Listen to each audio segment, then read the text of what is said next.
Hello, everyone.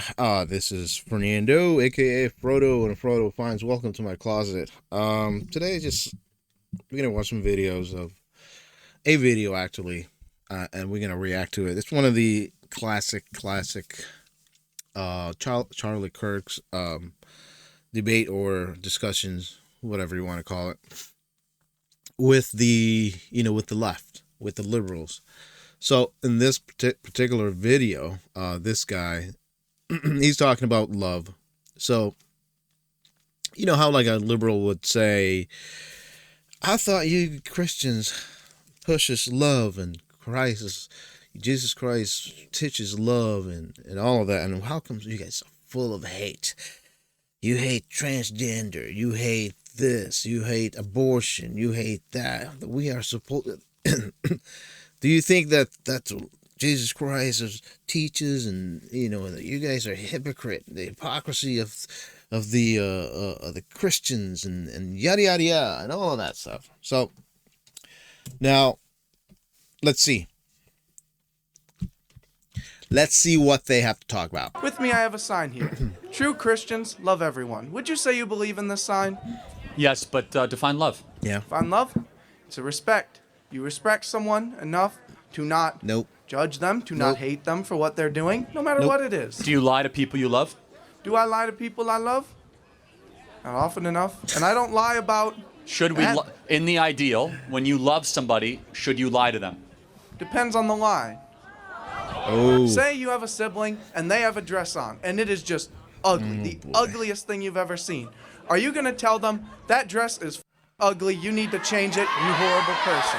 Yes. In fact, I'll do it in a way that is filled with love, but I love my sister so much that if she's going to leave the house and be made fun of, I won't let her do that, because that's what love is all about. You see, love is not... Are you going to make her feel ugly saying that? Well, no, in fact... How would you say it to make them not feel ugly? I'd say, listen, I care a lot about you. I think that maybe you should change that outfit, or let's see what other outfits you might have. What if she's like, no, I spent a lot on this, I'm really proud, I think this looks great. Are you going to say that what she thinks look great doesn't look great to you? I would say, look, you can obviously wear whatever you want, but I want to caution you that if you wear that dress out in public, it might not be received the way you think it would be received. Yeah. I would be remiss not to say that if I actually loved my sister. I'd be remiss, because love is not affirmation.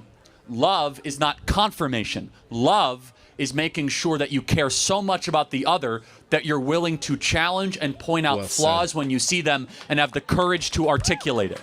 That's what love is. Well said.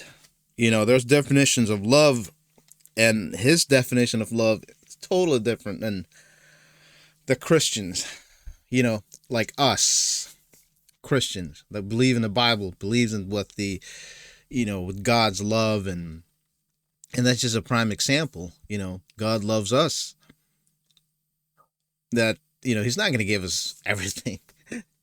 You pray for money, you pray for material things, and some people think, or they give up and say that, oh, God does not love me. Well,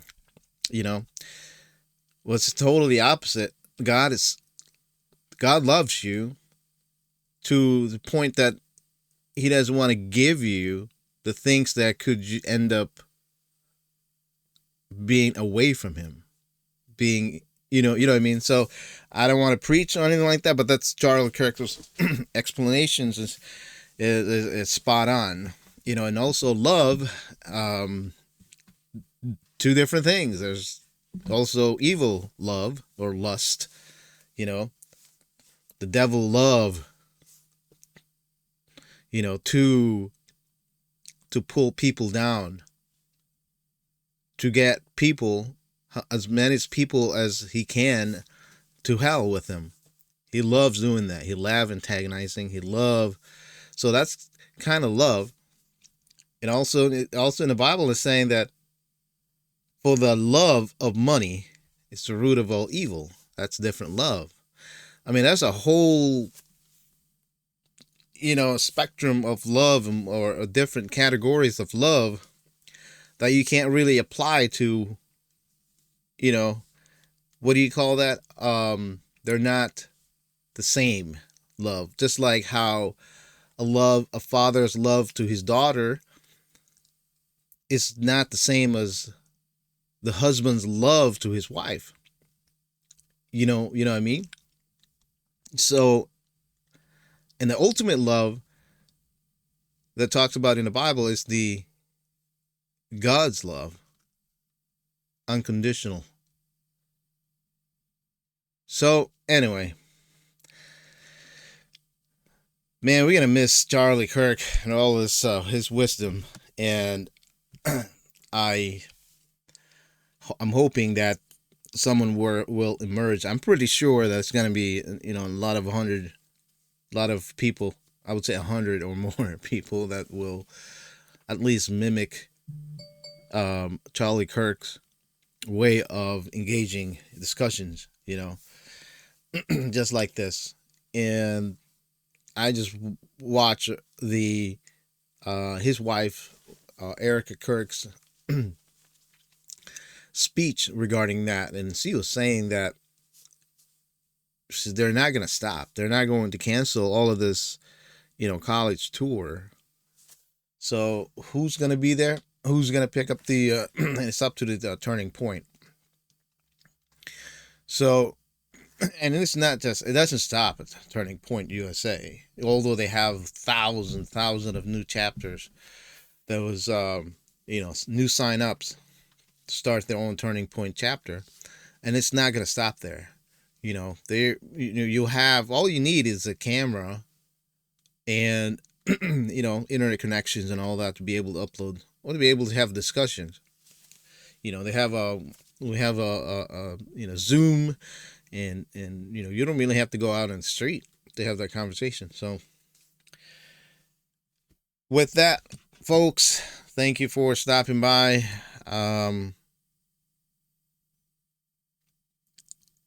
Comment, like, whatever, Thank you for those people who's been commenting and been following me and been watching my videos. I know I'm not popular, and that is not my goal. My goal is to just vent out, to be able to, to say my feelings, to say what I have to say regarding with the what's going on in the world today, specifically here in America, politics, religion, whatever. Trying to stay away from religion because it gets a little muddy when it comes to religion. Because when you say Christianity, there are different denominations, and they should not be focusing on that, nitpicking what's wrong with each other's. What we need as a Christian is to focus on Jesus Christ, and his teaching, and follow him, and hear it, all that. So, anyway, talk later.